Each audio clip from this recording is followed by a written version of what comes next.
Assalamualaikum and good evening. A wave of creativity among Sarawakians sparked by the UKAS TikTok Challenge 2.0 Inspirasi Anak Sarawak competition has not only showcased the state's uniqueness but also become a two-way communication medium, strengthening public understanding of the Sarawak government's development, policies and aspirations.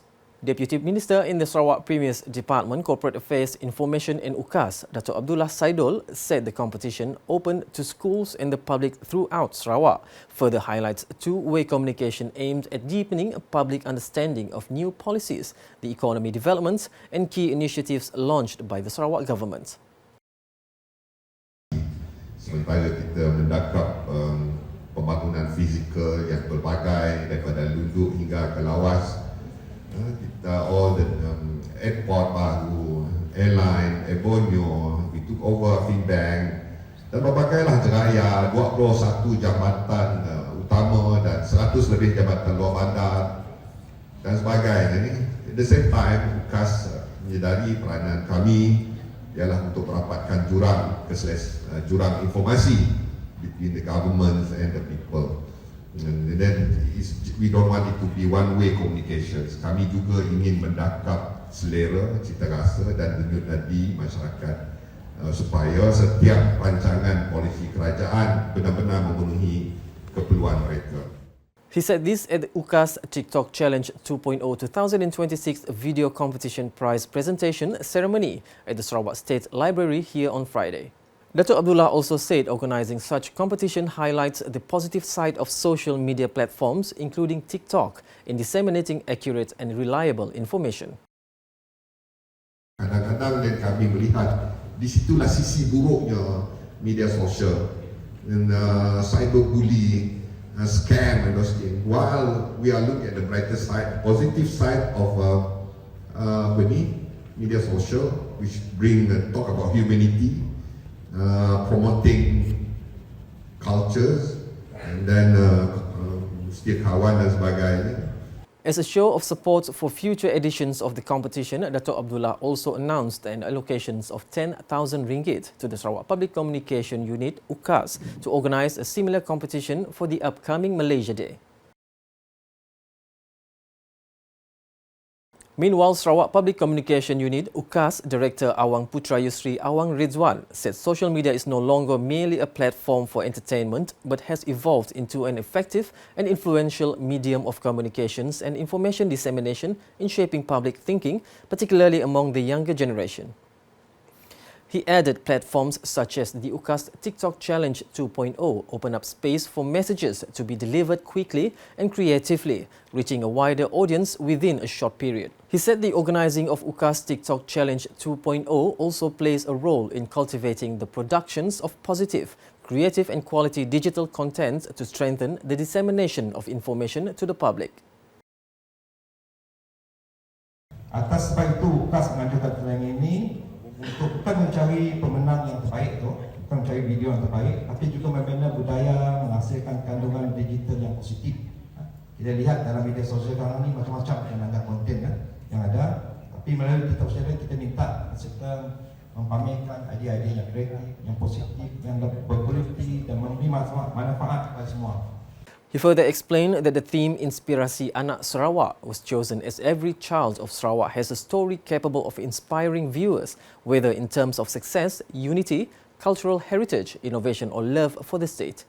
Commenting on participation in the competition's second edition, Awang Putra Yusri revealed that it is recorded an increase from just 52 entries last year to 128 entries, a rise of 76 entries. Sarawak continues to strengthen its position as a regional medical tourism destination through improved healthcare service standards, clinical expertise development and strengthened professional collaboration in wound and stomach care. Deputy Minister of Tourism, Creative Industry and Performing Arts, Dato' Sebastian Ting Chiu Yu, said commitment to delivering quality healthcare services not only enhances patients' well-being but also supports the growth of the medical tourism sector in Sarawak. According to him, based on data from the Malaysia Healthcare Travel Council (MHTC), Sarawak received more than 400,000 medical tourists in 2025, an increase of 26.16% compared to the previous year, with Indonesia remaining the state's main market. He said this while officiating the Wound and Stomach Care Symposium at the Imperial Palace Hotel on Friday. Dr. Sebastian said Miri has great potential to develop a healthcare hub for northern Sarawak and the surrounding region given its strategic location near Brunei Darussalam, supported further by growing medical expertise and robust healthcare facilities. He said Tourism Malaysia and the Sarawak Tourism Board (STB) have also identified medical tourism as among the potential segments in Miri, particularly in attracting patients from Brunei Darussalam. However, he stressed that the success of the medical tourism sector should not be measured by patients' number or economic returns alone, but rather depends on quality, safety and compassion in the delivery of treatment. The Forum Remaja Madani competition for the Sarawak Governor Challenge Trophy continues to serve as a platform for shaping a competent, critically minded younger generation capable of arguing with civility.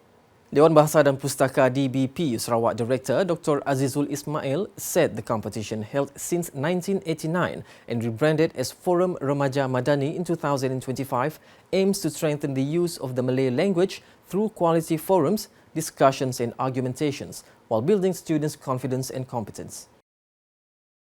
Melayu. Dari sini pentingnya ialah kita nak melahirkan bakal pemimpin khususnya di negeri Sarawak ni dengan berani berhujah, dapat menyampaikan hujah dengan baik dan dengan kesantunan berbahasa.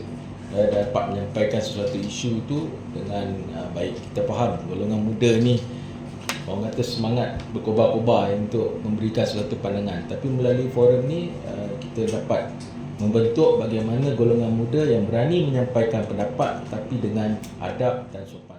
He said this at a media conference on Thursday. Dr. Azizul said this year's response was highly encouraging, with 50 teams taking part, although only the 5 best teams succeeded in qualifying for the final.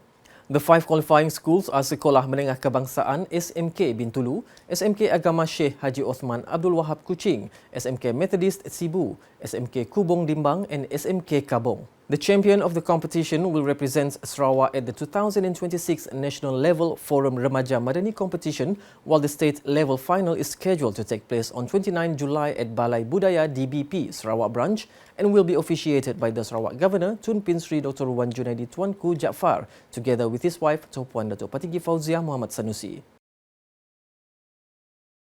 Women in Sarawak are encouraged to continuously upgrade their skills, harness digital technology and seize entrepreneurial opportunities to strengthen their participation in the state's rapidly advancing development agenda. Parti Rakyat Sarawak PRS Women's Movement Chief and Sri Aman Member of Parliament Datuk Sri Doris Sophia Brody said women need to always be prepared to face current changes by equipping themselves with knowledge, skills and technology used to improve their family's socio-economic standing. She said Sarawak's development anchored on 4 main pillars, namely economy, education, energy and environment, opens up more opportunities for women to venture into entrepreneurship, particularly cottage industries and the digital economy.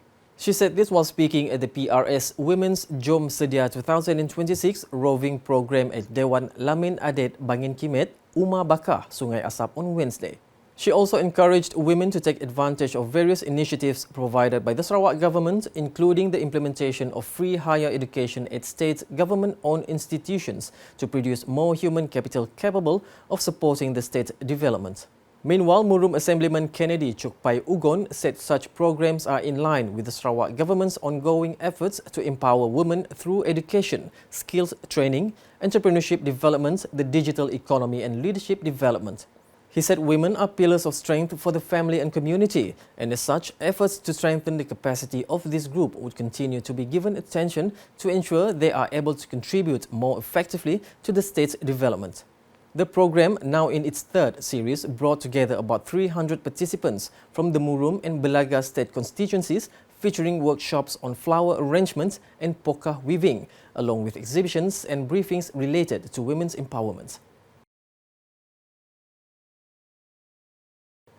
And that's an English edition with me, Saiful Bahri Muhammad. More news can be found in our official portal ukas.sarawak.gov.my and social media platforms including Facebook and YouTube. Closing tonight's UKAS Bulletin with highlights from the UKAS TikTok Challenge 2.0 2026 video competition prize presentation ceremony held at Sarawak State Library in Kuching on Friday. #Saluran Informasi Rakyat. Have a good night.